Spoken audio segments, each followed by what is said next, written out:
오늘 첫 번째 설교로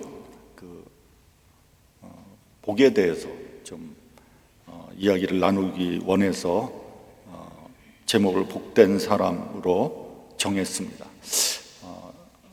2026년은 여러분들 개인과 가정에 그리고 우리 교회에 하나님의 복이 임하기를 원합니다.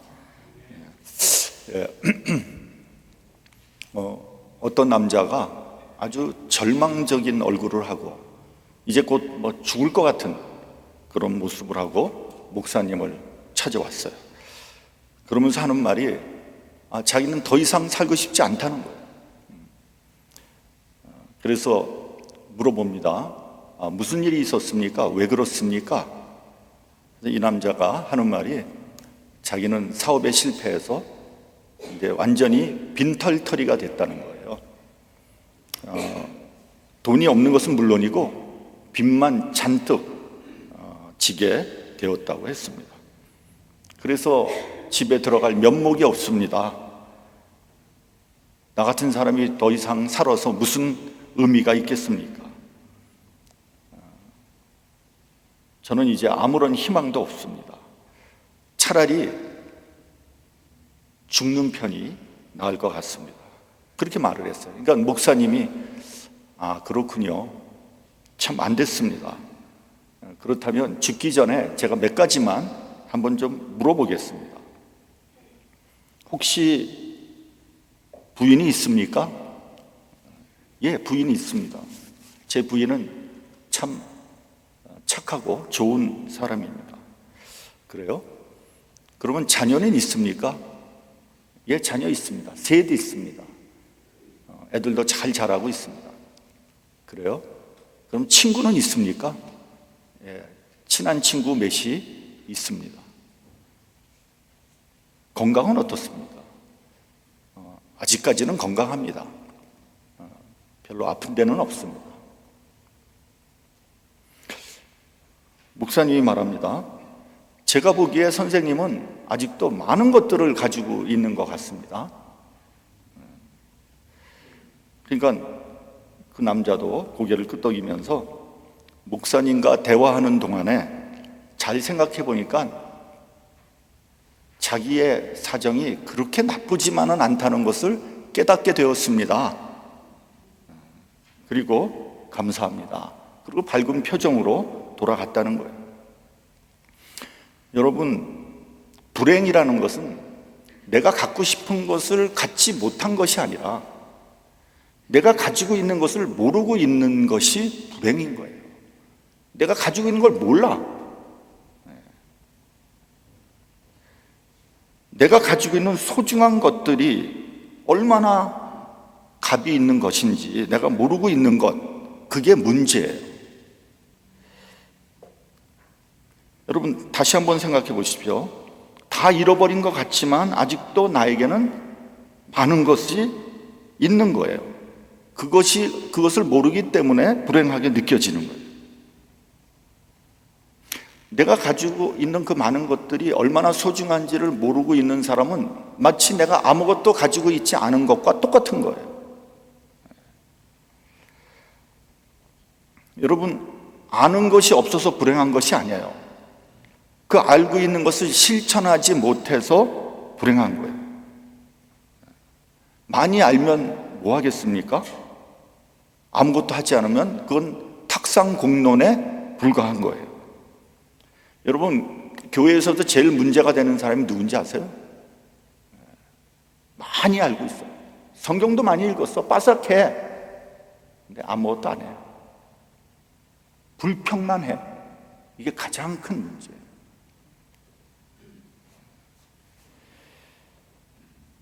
그렇기 때문에 여러분, 더 많은 것을 알려고 하지 말고 그 아는 대로 한번 살아보세요. 그러면 충분합니다. 여러분, 사람이란 이게 늘 흑자로 평가할 수 있는 그런 마음을 가지고 있어야 돼요. 근데 어떤 사람은요, 모든 것을 적자로 계산해요. 적자. 내가 무엇을 잃어버렸는지 그것만 생각하고 있어요. 거기에 몰두하고 집착하고 억울해해. 그런 사람들이 주로 시기 질투하는 거예요. 여러분, 시기 질투하는 사람들 있죠? 가만히 보면 다 그런 사람들이에요. 자기도 많이 갖고 있는데 자기는 어떻게 생각해? 나는 많이 잃어버렸는데 저 사람은 많이 가진 것 같아. 여기서부터 시기하고 질투하고 분노가 생기는 거예요. 이런 사람이 불행을 만드는 거예요. 여러분, 인간 삶이라는 게 항상 잃은 게 있으면 얻는 게 있다는 걸 알아야 돼요. 그냥 우리가 살면서 다 잃어버리는 것만은 아니에요. 예를 들면 우리가 재물을 잃어버렸어요. 그 대신 겸손을 얻어요. 재물이 있을 때는 막 교만했다가 재물 다 잊어버리니까 겸손해졌어. 그게 얼마나 큰 겁니까? 그리고 이렇게 하면 안 되겠구나. 다음에는 이렇게 하지 말아야 돼. 깨달음을 얻잖아요. 깨달음. 여러분, 건강을 잃어버렸는데 믿음을 얻었어. 더 큰 걸 얻은 거 아닙니까? 그래서 우리는 잃는 것보다 얻는 것이 많을 수도 있다는 것을 알아야 합니다. 그래서 모든 것을 이게 흑자로 평가할 수 있는 지혜가 있어야 돼요. 그런 사람이 행복한 사람. 행복한 사람. 여러분, 복이 뭡니까? 복은 어떻게 주어지는 것입니까? 심리학에서 이런 말을 합니다. 인간은 자신이 생각하는 방향으로 변화하는 존재다. 대단히 중요한 의미가 있다고 생각을 합니다. 그러니까 생각하는 만큼의 세상을 살아가는 거죠. 인간이 변화하는 대로 생각하는 존재가 아니고요, 생각하는 대로 변화하는 존재라. 여러분, 사람이요, 환경이 달라지면 사람이 달라질 줄 알지만 그렇지 않습니다. 환경이 달라져도요, 사람은 달라지지 않아요. 그 사람, 그 속 사람은 그대로 있는 거예요. 예를 들면 어떤 사람이 땅을 많이 가지고 있어. 시골에 땅을 많이 가지고 있는데 거기 개발 붐이 풀었어. 개발 붐이. 그러면 그래서 졸부가 됐어. 그래가지고 한국 사람들 BMW 좋아하지. BMW 최고급 모델을 타고 다녀. 그러고 그냥 온몸에 명품으로 둘렀어. 그 사람이, 그렇지만 그 사람 속사람까지 변했습니까? 아니요, 변하지 않았어요. 그래서 엉뚱한 짓만 하고 돌아다니는 거예요. 여러분, 덜된 사람은요, 덜된 짓만 하는 거예요. 욕심쟁이는요, 계속해서 욕심쟁이입니다. 불평하는 사람은 끝까지 불평해요. 아무리 돈을 벌고 아무리 성공을 해도요, 불평하는 사람은 계속해서 불평합니다. 그 불평을 중단시킬 수 있는 환경은 없는 거예요. 여러분, 출애굽을 한 이스라엘 백성들 한번 보세요. 하나님이 공급해주면 그때는 또 해덕거리고 하나님 찬양하고 그러다가 뭐가 모자라면 바로 불평 들어가잖아요. 원망하기 시작하잖아요. 그래서 그들은 광야에서 다 죽고 말았어. 우린 여기서 한번 생각해 봐야 됩니다. 어떻게 생각하느냐에 따라 변화가 오는 거예요. 내가 어떻게 생각하느냐에 따라 나의 삶이 변화되는 거예요. 여러분, 당신은 불행하다고 생각합니까? 그럼 여러분들의 주변의 환경과 여러분들을 둘러싸고 있는 모든 것들이 불행해질 거예요. 행복하다고 생각합니까? 모든 환경이, 그리고 여러분들을 둘러싸고 있는 사람들도 행복을 느끼게 될 거예요. 여러분, 남편이 행복해 보세요. 부인도 행복해지는 거예요. 부인이 막 인상 쓰고 맨날 그냥 잔소리하고 그러면 남편이 행복하겠어요? 절대 행복하지 않아요. 왜 우리의 삶을 불행하게 만드냔 말이에요. 톨스토이의 글 중에 세계의 물음이라는 글이 있습니다. 이것은 그의 인생론이고 그의 행복론을 요약한 아주 짧은 글입니다. 그 세 가지 질문은 이거예요. 첫째, 이 세상에서 가장 중요한 시간은 언젠가? 둘째, 이 세상에서 가장 중요한 사람은 누구인가? 셋째, 이 세상에서 가장 중요한 일은 무엇인가? 그 결론은요, 이런 겁니다. 이 세상에서 가장 중요한 시간은 바로 지금이에요. 현재. 지나간 시간도 아니고 미래, 불확실한 미래에 올 시간도 아니에요. 그래서요, 과거의 향수를 가지고 살아가는 사람, 혹은 불확실한 미래만 바라보고 사는 사람은 어리석은 사람이에요. 왜냐하면 나에게 주어진 가장 중요한 시간은 현재이기 때문에 그런 거예요.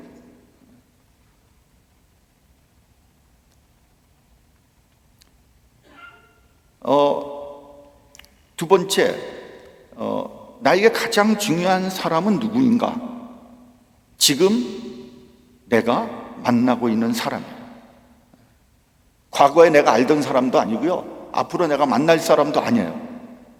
내가 매일 만나고 있는 사람, 이 사람이 가장 중요하고 가장 필요한 사람이에요. 그래서 유행가 중에 그런 유행가 있죠? 어떤 유행가? 아니, 지금 만나고 있는 만나고 있는 이 사람이 제일 중요하다니까? 생각나는 유행가 없어요? 뭐 서로 있을 때 잘해. 제발 있을 때 잘해. 그게 그렇게 유행을 한 거예요. 있을 때 잘해. 옆에 사람한테 말해보세요. 있을 때 잘해.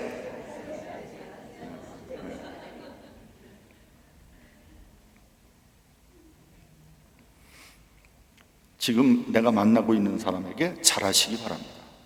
그게 행복이에요. 어떤 귀인이 그런 거 바라지 말고요. 그런 건 없어요. 지금 나와 함께 있는 사람이 가장 귀한 사람이다. 셋째, 가장 중요한 일은요, 현재 내가 만나는 사람에게 선행을 베푸는 것. 그게 가장 중요한 일이에요. 여기에 행복이 있는 거예요. 여러분, 복이란 내가 복된 사람이라는 걸 깨닫는 거예요. 나는 참 복된 사람이다. 어떤 사람은 나는 참 박복한 사람이야. 그렇게 살아. 그러면 박복하게. 나는 복된 사람이다. 아니, 여러분, 우리가 예수를 믿었다는 것만 해도 우리가 얼마나 복된 사람입니까? 세상 거 다 잃어버려도 내가 예수 믿었다. 최고로 복된 사람이죠. 그래서 여러분, 이번에는 스스로에게 좀 얘기하죠. 나는 복된 사람이다. 자신이 없어. 진짜 복된 사람이지. 여러분, 지금 내가 하고 있는 일이 무엇입니까? 큰 일이든 작은 일이든 내가 지금 하고 있는 일이 중요한 일이에요. 뭐 굉장한 일 해야지 행복한 게 아니에요. 뭐 엄청난 성취를 해야지 행복해지는 게 아니에요. 행복은요, 소소한 일에서 얻어지는 거예요. 지금 내가 무슨 일을 하든지 그 일에 내가 최선을 다할 때 그때 내가 행복한 거예요.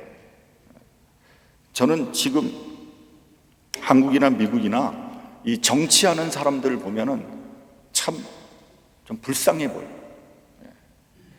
뭐 누군가 정치를 하긴 해야 되겠지만 권력에 빌붙어서 자기의 소신을 꺾고 그냥 몰려다니는 것을 보면 참 안 됐다, 그런 생각이 들어요. 여러분들도 최근에 한국에서 그런 일이 있잖아요. 여태까지 자기가 이게 옳다 막 그러다 갑자기 하루아침에 소신을 꺾어버리는 거야. 그리고 권력을 향해서 가는 거란 말이죠. 아니, 그럴 수도 있어요. 나라 일을 하는데 좌우가 어디 있고 보수 진보가 어디 있어요. 그렇죠? 근데 그렇게 막 그냥 하다가 그냥 하루아침에 어떻게 이렇게 정말 참 대단하다, 그런 생각이 드는 거예요.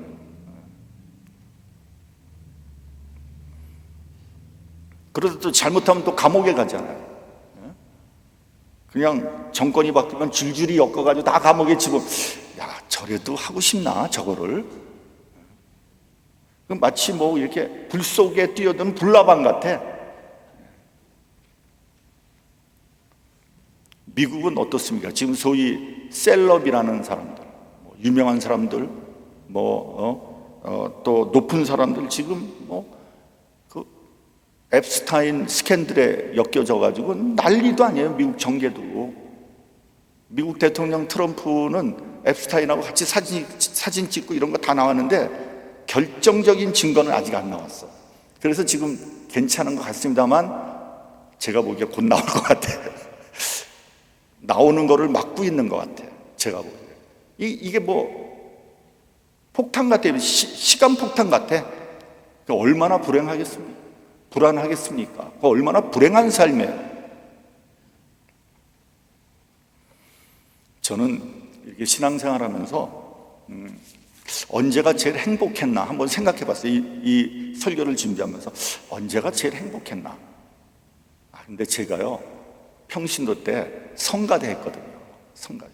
그때가 제일 행복했더라고요. 내가 가만히 생각해 보니까.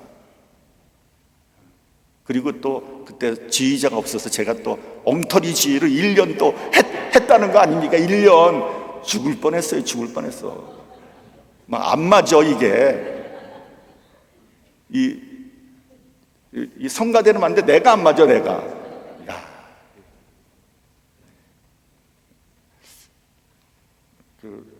여러분 참 제가 다시 평신도로 돌아가면 하고 싶은 게 성가대. 성가대 찬양하는 거 얼마나 행복합니까? 하나님의 성호를 찬양하고 머리가 허연 사람들이 하나님 성호를 찬양하는 거 얼마나 보기가 좋아요. 여러분 목소리가 살아있을 때 하나님을 찬양하시기 바랍니다. 언제 찬양하시겠어요? 여러분들 그 목소리로 하나님 찬양, 그 얼마나 감사한 일이에요. 얼마나 영광된 일입니까? 수십 년 동안 성가대원으로 봉사하는 사람, 그 상급이 많을 거라고 생각을 합니다. 여러분 건강하고 싶습니까? 건강하고 싶어요? 성가대에 조인하세요. 찬양하는 게 건강에 굉장히 좋습니다. 이 나중에 나이가 늙으면요, 이 삼키는 기능이 굉장히 약해집니다. 이 삼키지 못해서 죽어요, 사람들이. 이게 에스피레이션 뉴모니아가 돼가지고 죽고, 이게 이 목이 약한 거예요. 이 찬양 많이 하면 목이 강건해지잖아요. 왜 그 좋은 거를 안 하려고 그래요? 여러분 누가 압니까? 몇 년 후에 제가 갑자기 나타나서 성가대 조인할지 몰라요. 여러분 평신도로 성가대. 우리 본문 1절 같이 봉독해요. 본문 1절. 자, 시작. 여호와께서 집을 세우지 아니하시면 세우는 자의 수고가 헛되며 여호와께서 성을 지키지 아니하시면 파수꾼의 깨어 있음이 헛되도다. 하나님께서 지키시는 사람, 하나님께서 함께 하시는 사람이 복이 있다고 말씀하는 거예요. 하나님께서 함께 하지 않으면 무슨 일을 할 수 있겠습니까? 세상에 아무리 훌륭한 일을 해도 하나님께서 함께 하지 않으면 그 일은 헛된 일이에요. 헛돼. 아무리 위대한 일을 하고 아무리 놀라운 성취를 해도 다 헛된 거예요. 여러분 우리나라 그 김종필이라는 사람이 그랬잖아요. 그분은 혁명을 주도한 사람이에요. 박정희 대통령 정권을 만든 사람이에요. 국무총리를 2번이나 한 사람이 나중에 죽으면서 뭐라 그랬어요? 다 허업이다, 허업. 다 헛되다. 하나님이 함께하지 않는 일은 다 헛된 일이에요. 그걸 아셔야 합니다. 반대로 세상 사람이 다 안 된다 그래도 하나님께서 함께 하시면 얼마든지 할 수 있어요. 그 좋은 예가 기드온의 300용사예요. 사사기를 보면 미디안 사람들, 아멜렉 사람들이 쳐들어오잖아요. 그들의 수가 메뚜기 떼처럼 많다 그랬어요. 메뚜기 떼. 그리고 그들이 탄 약대의 수가 해변의 모래처럼 많다 그랬어요. 그러니까 이 적군이요, 메뚜기 떼처럼 새까맣게 몰려든 거예요. 그래서 이들과 대항하기 위해서 기드온이 군사를 모집합니다. 몇 명 모였어요? 32,000명 모였어요. 적은 숫자지만 그래서 32,000명이면 싸움 한번 해볼 수 있지 않을까? 그런데 하나님 뭐라 그러십니까? 너무 많다. 두려워하는 자는 다 돌려보내라. 몇 명이 돌아갔어요? 몇 명? 이건 뭐 어떻게 된 거야? 이게 22,000명 돌아갔어요. 그리고 10,000명 남았습니다. 10,000명 갖고 될까? 어렵지 않을까? 근데 하나님께서 뭐라 그래요? 10,000명도 많다. 그래서 그들한테 저기 물가로 데려가서 물을 먹여봐라 그러잖아요. 그러면서 무릎을 꿇고 물을 먹는 사람을 따로 세우고 손으로 물을 움켜쥐어서 입으로 핥는 사람을 따로 세우라. 그러니까 입으로 핥는 사람이 몇 명이에요? 300명 따로 세웠어. 이 300명 가지고 싸워라. 야, 여러분 이게 말이 됩니까? 저기는 메뚜기처럼 새까맣게 몰려드는데 300명 달랑 가지고 무슨 싸움이 되겠어요? 그랬더니 하나님이 뭐라 그럽니까? 내가 미디안 사람들을 너희 손에 붙이겠다. 왜 그렇게 하는 겁니까? 이 전쟁은 철저히 하나님께서 함께 하셔서 싸우는 전쟁이다. 너희들이 싸워서 이기는 게 아니다. 하나님께서 대신 싸워주시는 거다. 그거 철저히 깨닫게 해주는 거 아닙니까? 그래서 성경은 전쟁은 하나님의 손에 달려있다고 말씀하고 있는 거예요. 여러분들도 한번 잘 생각해 보십시오. 우리 인생 가운데 지나놓고 보면 그거 그때 하나님께서 나를 도우셨구나, 이렇게 고백하는 사건들이 아마 있을 거예요. 그게 없다면 그리스도인이 아니야. 그건 내가 참 내 힘으로 내 능력으로 할 수 없는 건데 그때 그게 됐어. 하나님께서 나를 도우셨구나. 나는 한 일이 별로 없는데 가장 좋은 결과를 얻은 것들이 있어요. 저는 목회를 하면서 이런 일들 많이 겪었어요. 많이 경험했어요. 하나님께서 까마귀를 보내서 엘리야를 먹이신 사건 같은 그런 사건을 우리의 삶 속에서 느낄 수 있다, 경험할 수 있다. 그게 그리스도예요. 너는 먼저 그의 나라와 그의 의를 구하라. 그러면 이 모든 것을 더해 주시는 하나님을 경험해야 됩니다. 잠언 16장 9절을 보면 사람이 마음으로 자기의 길을 계획할지라도 그 걸음을 인도하시는 자는 여호와시니라. 여러분, 아무리 기가 막힌 계획이 있다고 할지라도 하나님께서 함께하지 않으면 이루어지지 않아요. 우리는 한때 이런 말을 많이 했습니다. 하면 된다. 하면 된다. 우리 정말 옛날에 한국에 있을 때 한참 못 살았을 때 박정희 대통령이 하면 된다. 그렇게 천만의 말씀이었는데 해도 안 돼요. 몸부림쳐도 안 돼요. 하나님께서 함께하지 않아요. 하나님께서 함께하지 않으면요, 될 일도 안 돼요. 하나님께서 주시지 않는 것을 받을 수 없어요. 하나님의 길을 떠나 잘 살 수 있는 길은 없습니다. 그렇기 때문에 하나님께서 함께하지 않는 삶은 헛된 삶이에요. 아무 의미가 없어요. 제가 그렇게 아까 김종필 씨 얘기했잖아요. 내가 한 일이 평생 엄청나게 열심히 하고 정말 막 최선을 다해서 했는데 이게 다 헛일이야. 이것처럼 불행한 일이 어디 있냐고요, 세상에. 그러니까 의미 없는 생활, 목적 없는 삶, 이런 것들이 사람을 허무하게 만들고 불행하게 만듭니다. 또 오늘 보면은 2절 후반부에 보면 이렇게 돼 있어요. 성경은 하나님께서 사랑하는 자에게 잠을 주신다 그랬어요. 여러분, 잠 잘 자는 것이 복입니다. 최근 미국 통계에 따르면요, 성인의 8.2%가 일주일에 4회 이상 수면제를 복용을 한다는 거예요. 4회 이상이면 뭐 거의 매일 먹는 거 아니에요? 그뿐만 아니라 수면제 대신 복용하는 수면 보조제 이런 것들이 있대요. 수면 보조제 이런 거를 그 시장이 매년 2자릿수 이상 성장하고 있다는 거예요. 또 어떤 통계를 보니까요, 미국 성인 인구의 4분의 1이 1년에 2개월 이상 수면제를 먹는다는 거예요. 그 수면제의 그 값이 20억 달러가 넘는데, 그러니까 잠 못 이루는 사람들이 이렇게 많은 거예요. 뭐 잠 못 이루는 이유가 많겠죠. 저는 제 처가 이렇게 잠을 잘 자요. 너무 잘 자. 그래서 하나님께서 사랑하시는 것 같아. 근데 여러분, 그 사모를 하면 잠 못 이루는 밤이 많거든요. 정말 뭐 별 얘기 다 듣고요.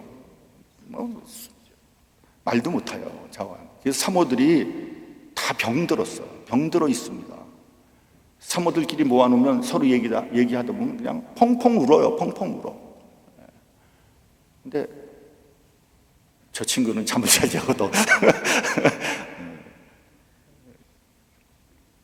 우리 교인들이 하도 좋아가지고 사모를 너무 잘 대우해 주니까 잠을 잘 자는 거 아닌가?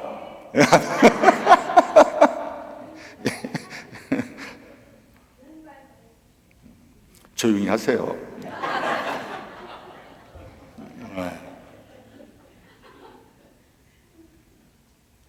여러분, 뭐 잠 못 자는 여러 가지 이유가 있겠죠.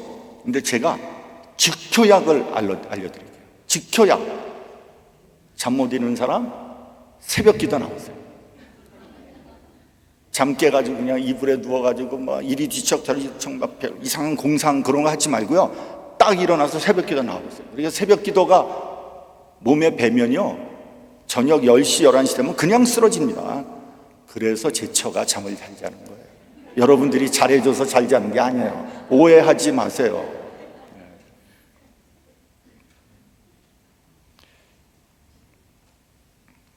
여러분, 잠은 건강의 상징입니다. 잘 자야 건강하고요, 건강해야 잘 자는 거예요.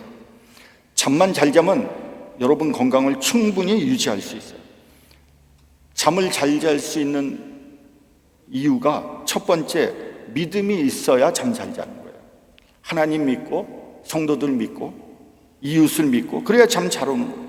맨날 불안에 떨고 누가 나를 욕하지 않나, 뭐 누가 나를 해코지하지 않나, 이 어떻게 잠을 잘 잘 수 있겠어요? 이렇게 믿음 없는 사람들은 잠을 잘 수 없는 거예요. 믿음을 가져야 잠을 잘 잘 수 있어요. 두 번째는, 일하는 사람에게 잠은 하나님께서 주시는 복입니다. 힘들어 일하면 잠이 잘 올 수밖에 없어요. 열심히 일하십시오. 그러면 잠 잘 자요. 은퇴하시는 분들도 운동 열심히 하고 바쁘게 사세요. 그래야 건강을 유지할 수 있습니다. 이게 죄송한 얘기인데, 노인 아파트에 사시는 남자분들 이렇게 보면 너무 할 일이 없을 것 같아요.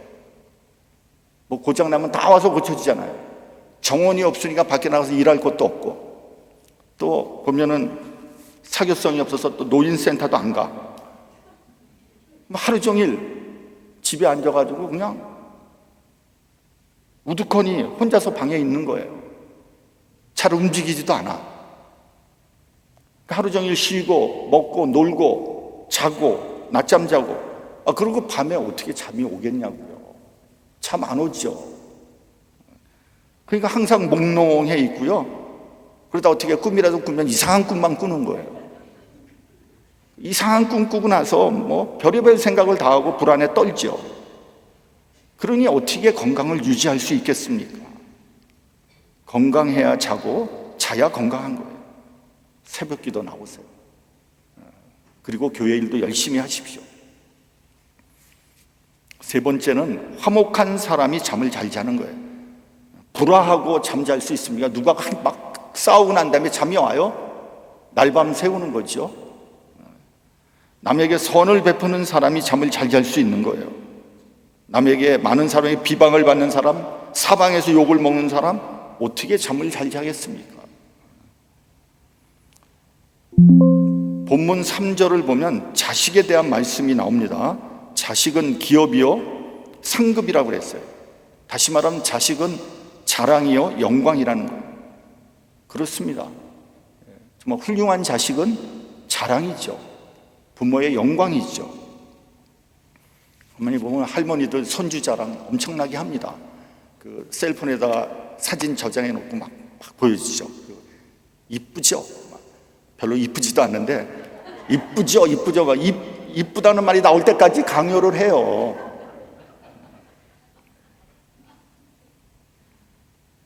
누가 그러더라고요. 사진 보여주려면 돈 내놓으라고. 그렇죠?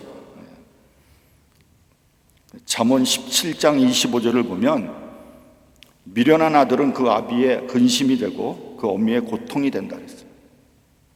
우리나라 속담에도 무자식이 상팔자다 이런 속담도 있어요. 자식이 있다고 다 복이 있는 건 아닙니다. 오히려 자식 때문에 욕이 되기도 하고요, 근심이 되기도 합니다. 자식이 하나님 잘 믿고 신앙생활 잘하고 모범적으로 살 때 그때 자랑이 되고 영광이 되는 거죠. 그런 자식을 보면서 내가 세상을 헛되게 살지 않았다 이렇게 생각할 수 있을 때 그것이 복이 되는 겁니다. 저도 이제 나이가, 그것도 죄송한 말이는 나이가 먹어서 좀 꼰대 같은 소리를 해도 좀 이해를 해 주시기 바랍니다. 저는 다른 건 몰라도 우리가 효도는 가르치고 배워야 된다. 전 그렇게 생각해요. 우리가 미국에 살고 있지만 우리 2세들한테도 효도를 좀 가르쳐야 돼요. 요즘에 하도 뭐 핵가족이니 뭐니 그래가지고 아주 부모 자식이 그냥 소 닭 보듯이 하는 게 아주 너무 정상적인 거로 생각을 해요. 그게 부모가 도대체 어떻게 사는지, 자식이 뭘 어떻게 무슨 생각을 해, 전혀 몰라. 그건 정상적인 게 아니에요. 그래서 인간의 가장 보편적인 윤리가 무너지고 있어요. 십계명을 보면 부모를 공경하라가 대인 계명의 제 첫 번째 계명이에요. 그러니까 사람이라면 반드시 부모를 공경해야 되는 거예요. 그게 하나님 믿는 사람이 취해야 할 도리예요. 그러니까 부모를 공경하지 않으면 사람 취급하면 안 되는 거예요.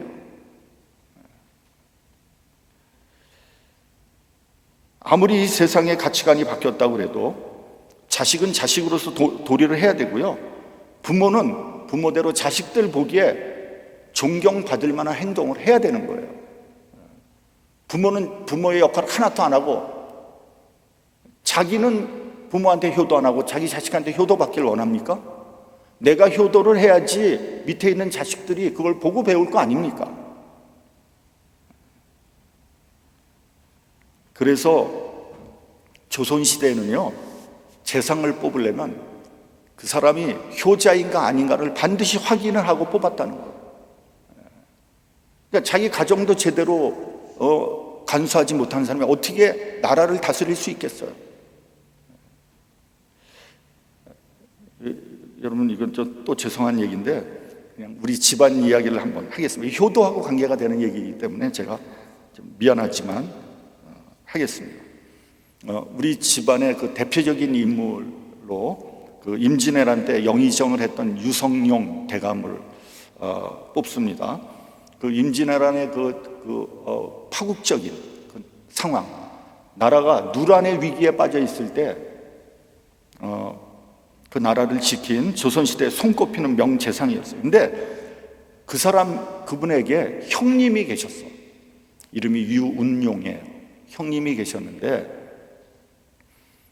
이 두 분이 다 이태계 문화에서 공부를 했어요. 그리고 이제 한양에 가서 이제 과거도 보고 벼슬을 해야 될 거 아닙니까? 그때 그 형님 할아버지가 이렇게 얘기를 했다는 거예요. 그 동생한테, 내가 집안의 종손이니까 내가 부모님을 모시겠다. 그러니까 너는 아무 집안 걱정하지 말고 한양에 가서 나라에 충성해라. 그렇게 했다는 거예요. 여러분, 우리나라는요, 중국은 충여 사상은 중국은 충을 강조했는데 한국은 효를 더 강조했습니다.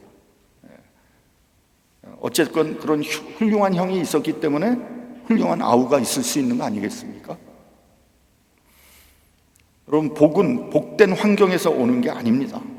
형통하고 번영한다고 복 받은 것이 아닙니다. 복된 자가 되어야지 복이 오는 거예요. 무엇보다도 복은 하나님으로부터 오는 겁니다. 그러므로 복은 신령한 거예요.